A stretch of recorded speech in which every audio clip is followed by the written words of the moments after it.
Okay, it's FightHype here with Eddie Hearn. So then you've signed Chris Eubank Jr. So how did that come about?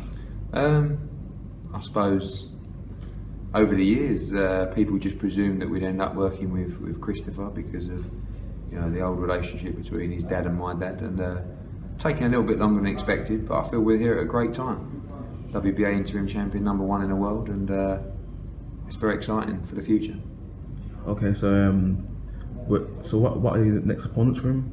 We're working on the opponent who'll box on October the 24th, and then we're looking at getting out on December 12th as well on the O2 card, all being well, and just keeping him busy. He's in a great position. A lot of talk about moving up to super middleweight, some wonderful fights there. He seems quite confident in middle, but I think even by the opponents they're looking to face, they're ready to go in terms of big fights now, and it's exciting times. Okay, speaking of the 24th, how do you feel about the Klitschko? It's disappointing, isn't it? I mean, it's boxing. You get kicked in the nuts all the time in this game, and it's no exception.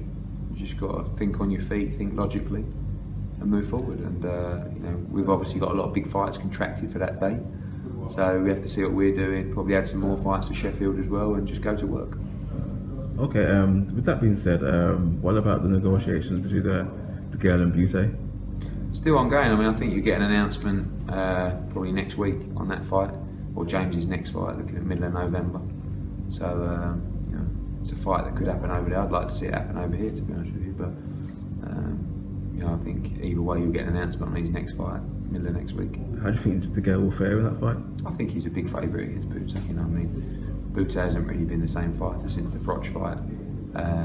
So it's a solid first defence, I think, solid voluntary. But I fancy Degale will look sensational against Bute.